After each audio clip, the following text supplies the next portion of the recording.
terrible air tragedy occurred today over the skies of New York. The plane slammed into the ground and broke into pieces, causing several fires.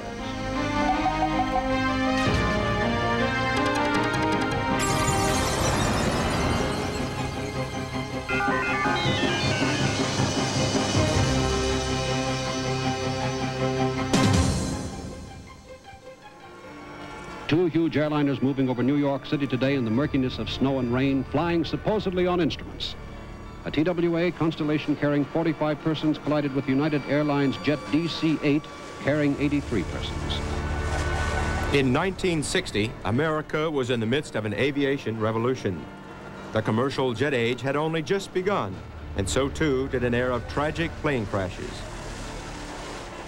On December 16, 1960, two planes collided over New York City. At the time, it was the worst aviation disaster in history.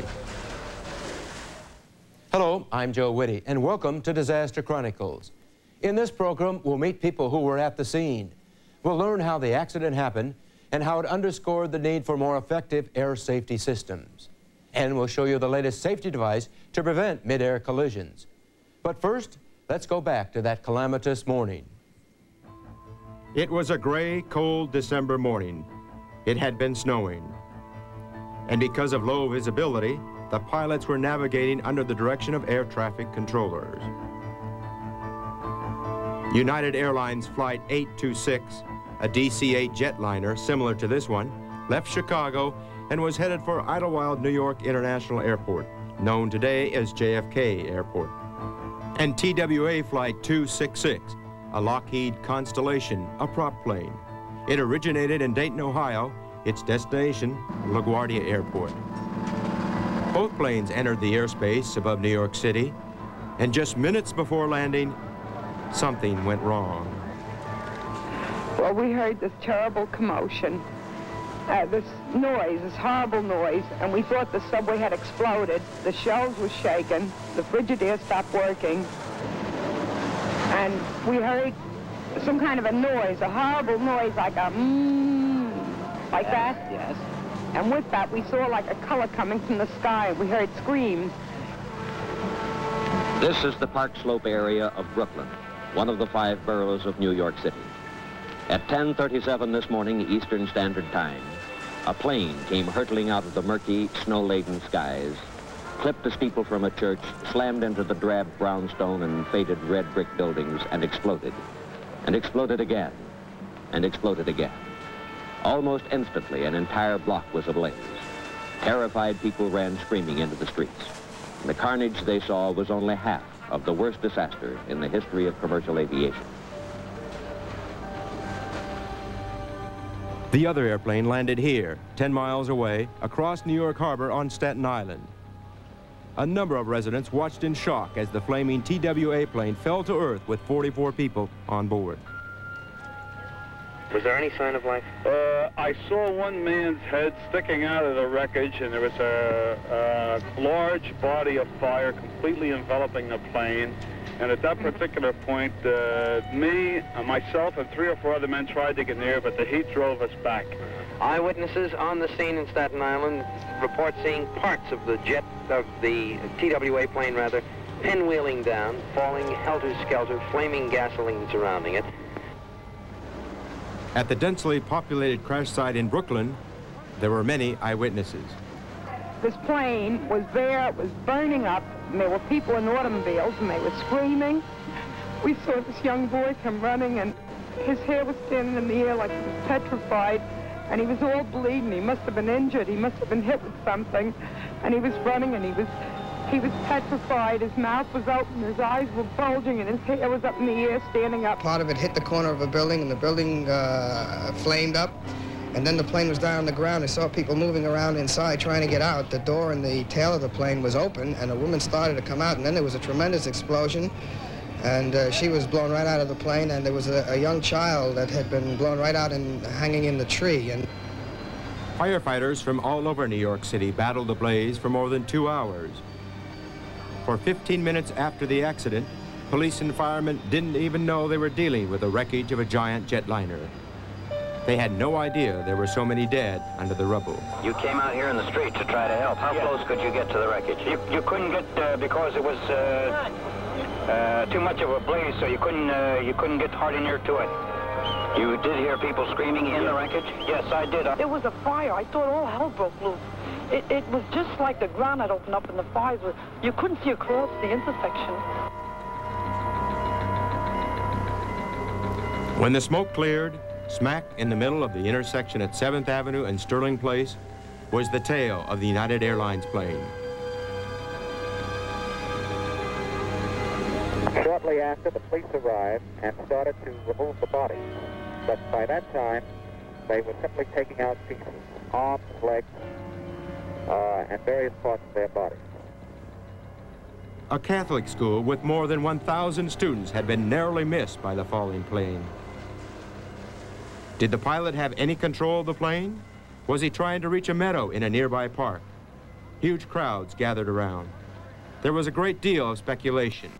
Fire Commissioner Ed Kavanaugh. And as it got to this point, just at 7th Avenue, it would seem that probably the port wing, the left wing, probably hit the top of this garage here. And that was the end. When it hit that garage, it then went down straight. And the wreckage went into the church, into the street, and into the surrounding buildings. But I imagine that was about the first contact with the ground, the top of that garage. The Pillar of Fire Church.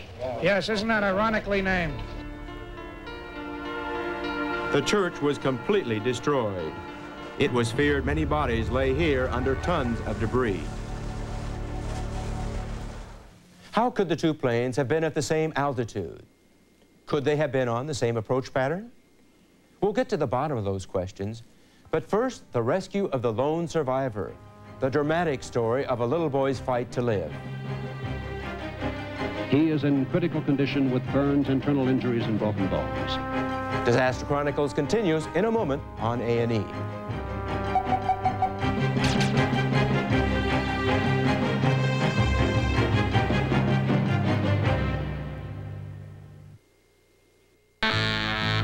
They want you. You at the meeting, you at the client dinner. You in two places at once, so you can't be held back by some preset limit on a bank card. Not you. What you need is something that's behind you, all the way. The card, the American Express card. Don't leave home without it.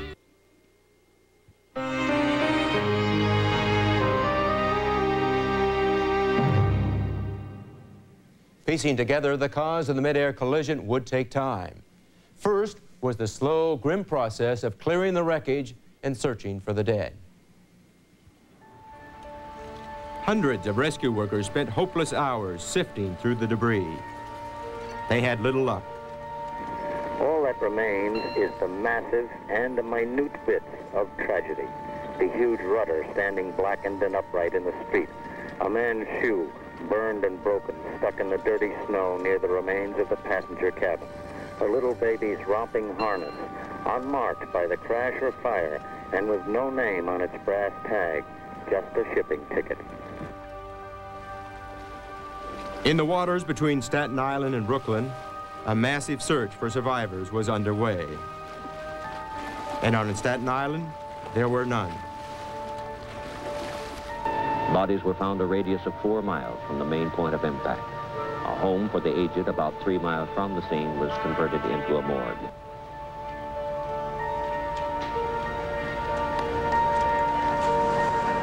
As night fell, the temperature dropped. The water froze. It was a cold scene of death and disaster. 700 New York City policemen are now clearing out occupants from a dozen buildings at the crash here in the Park Slope area of Brooklyn.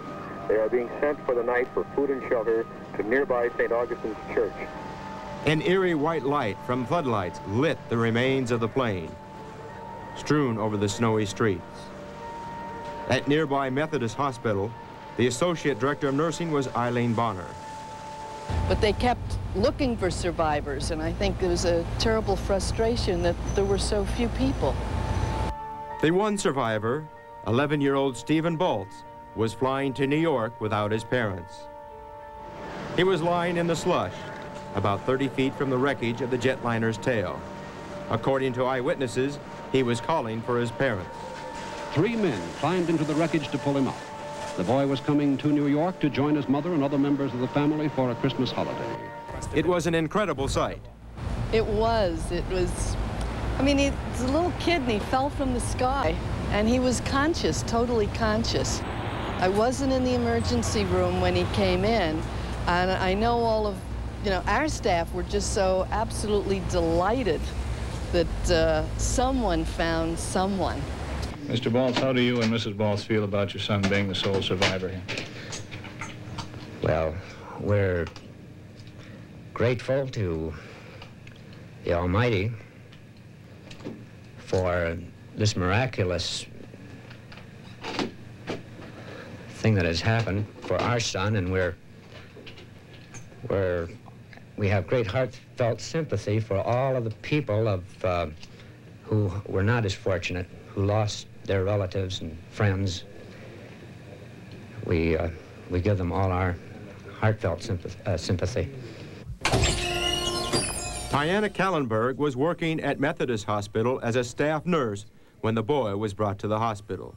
Everybody in the hospital was aware of what was going on and that we had this child here, and everybody was just really banding together to do everything they could.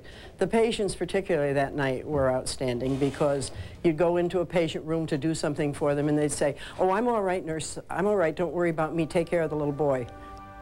80% of the boy's body was burned. His left leg was fractured. Stephen was slipping in and out of consciousness. But the injuries were too severe. His lungs had been badly burned, and after living for more than 26 hours after the crash, he died. The little boy closed his eyes and went to sleep. Hospital chaplain Reverend Donald Stacy. This little guy was important. 130 people or more lost their lives in this tremendous disaster, and if only we could have saved this one little spark. But I guess you just don't win all the battles, but you keep fighting. You keep fighting. But really, God bless all of you. The boy's father asked that the 65 cents found in the boy's pocket be put into the hospital's poor box. Later, the coins were made into a plaque in memory of Stephen. It hangs today in the chapel of the hospital.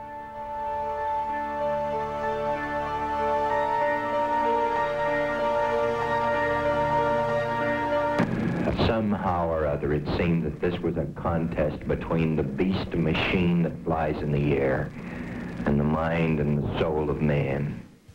Disaster Chronicles continues in a moment on A&E. Disaster Chronicles continues on A&E. In theory, this mid-air collision over New York was highly unlikely. The planes were on different approach patterns that should have kept them safely apart. The Civil Aeronautics Board, a government agency that preceded the National Transportation Safety Board, began an inquiry, interviewing experts and eyewitnesses.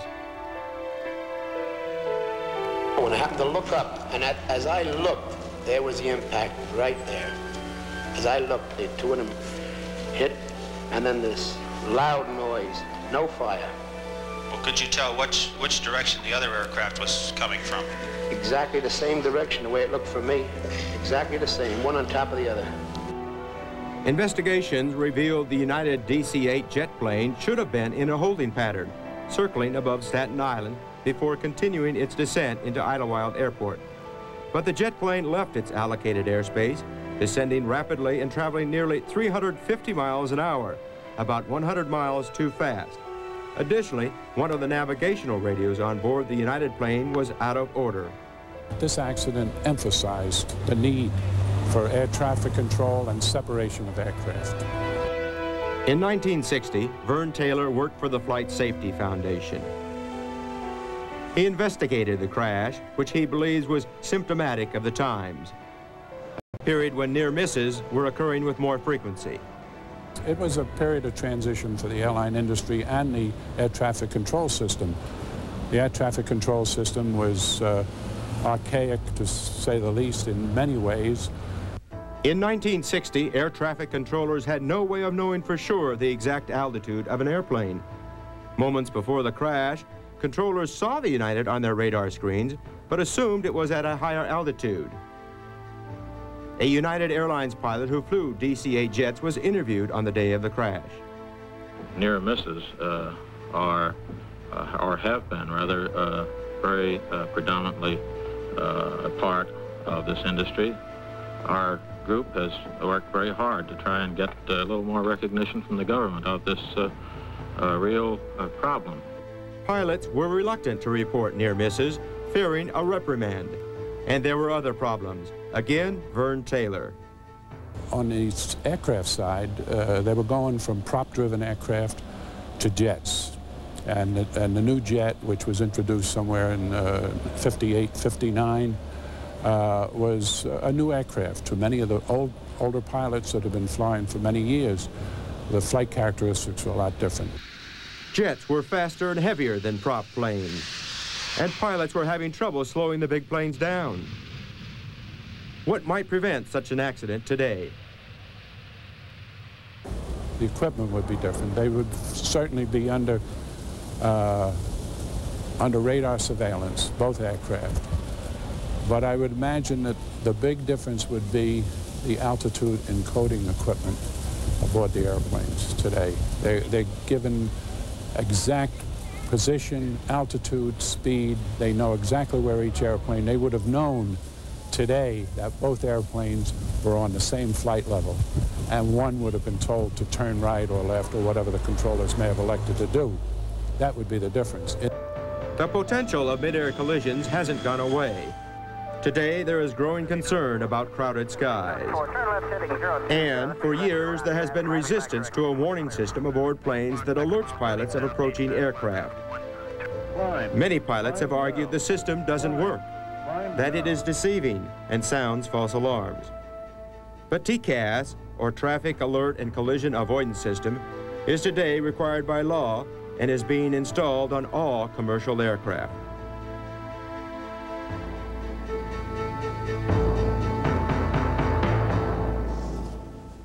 In 1960, the Quieta Park slope in Brooklyn was shattered. A peaceful neighborhood became the backdrop for a chaotic scene of death and destruction.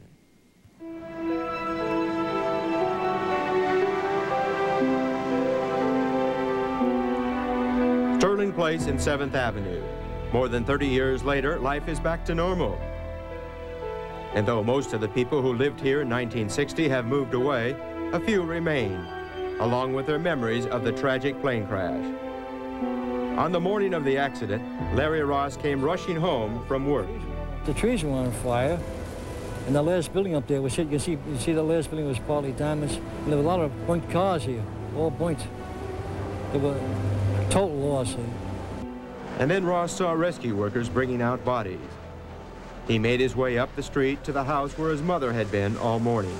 Well, I thought, yeah, when I saw it, I started to cry because I was emotional, you know. I thought it was the end. I thought it was the end.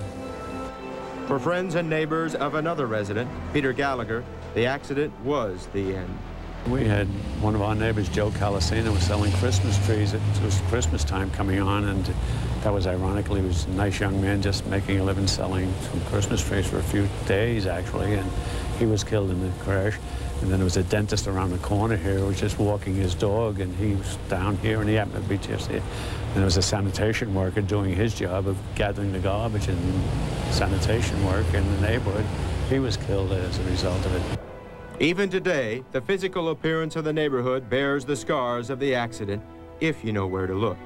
This was the garage that they were using as a temporary morgue, and before it was boarded up, they just kept bringing the litters in here with the bodies on them that they had recovered from the various spots, mostly from the place where the church was located. Many, many bodies. The bodies were brought in canvas police body bags. Those who have seen the bodies say they are charred beyond recognition. Not even clothing remains. This is the scene where the plane actually landed. What was here was the Pillar of Fire Church, was a massive 5-story church, higher than the roof. and it took up the area now that is a parking lot, and the roof of the church was a little higher than that, had a sloping roof, but the steeples of the church exceeded the height of the building, and this was all a matter of rubble and debris in here with the crash and the workings of the building. So it went, the montage of tragedy, bits and pieces, not all of them, put together to tell a story of heartbreak. The story is far from over. It goes on tonight, and tomorrow, and next week. So there are many, many stories of tragedies that you wouldn't expect people to be involved in the work they were doing. You could understand somebody who was working a dangerous job as a policeman or a fireman or a bridge builder or somebody working on skyscrapers, but just walking the streets, you don't expect planes to be falling out of the sky.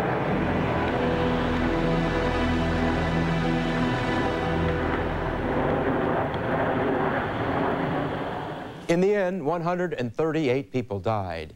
It was an event that happened suddenly, unexpectedly. It was a jolt to the burgeoning airline industry, underlining the need for more sophisticated safety systems. For the people on hand, it was a tragic moment, one which remains today an enduring, painful memory. Until next time on Disaster Chronicles, I'm Joe Whitty.